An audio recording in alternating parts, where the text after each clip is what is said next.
Oh, how good and gracious, Lord, is your Spirit in all things. Therefore, those who wander afield, you correct. And, as to those who sin, you counsel them and admonish them, so that having abandoned malice, they may believe in you, O Lord. For those ancient inhabitants of your holy land, who you abhorred because they were doing works hateful to you, through unjust medicines and sacrifices, and the merciless murderers of their own sons, and the eaters of human entrails, and the devourers of blood apart from your community sacrament, and the sellers performing the ceremonies of helpless souls, you willed to destroy by the hands of our parents, so that they might worthily secure the sojourn of the children of God in the land which is most beloved by you.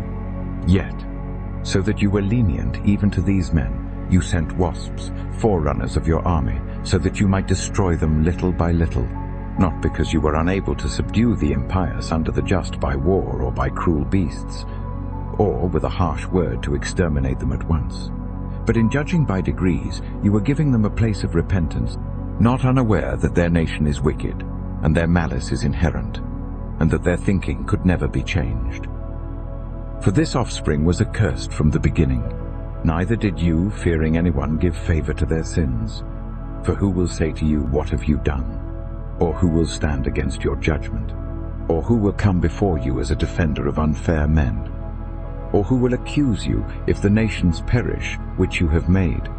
For neither is there any other God but you, who has care of all, to whom you would show that you did not give judgment unjustly. Neither will king or tyrant inquire before you about those whom you destroyed. Therefore, since you are just, you order all things justly, considering it foreign to your virtue to condemn him who does not deserve to be punished. For your power is the beginning of justice, and because you are Lord of all, you make yourself to be lenient to all. For you reveal power to those who do not believe you to be perfect in power, and you expose the arrogance of those who do not know you. Yet you are the master of power, since you judge with tranquility, and since you administer us with great reverence. For it is close to you to be used whenever you will.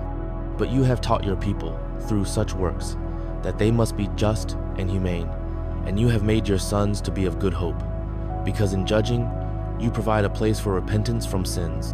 For even if the enemies of your servants were deserving of death, you afflicted them with great attentiveness, providing a time and a place whereby they would be able to be changed from malice.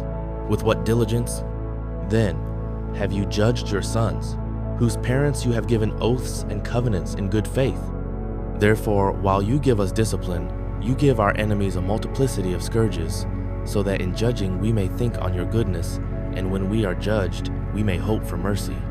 Therefore, also to these, who have lived their life irrationally and unjustly, through these things that they worshipped, you gave the greatest torments. And indeed, they wandered for a long time in the way of error, valuing those things as gods, which are worthless even among animals, living in foolish, irrational behavior. Because of this, you have given a judgment in derision, as if from foolish children. But those who have not been corrected by mockery and chiding have experienced a judgment worthy of God. For among those who were indignant at their sufferings, which came through those things that they reputed to be gods, when they saw that they would be destroyed by these same things, those who formerly refused knowledge of him now acknowledge the true God, and because of this, the end of their condemnation came upon them.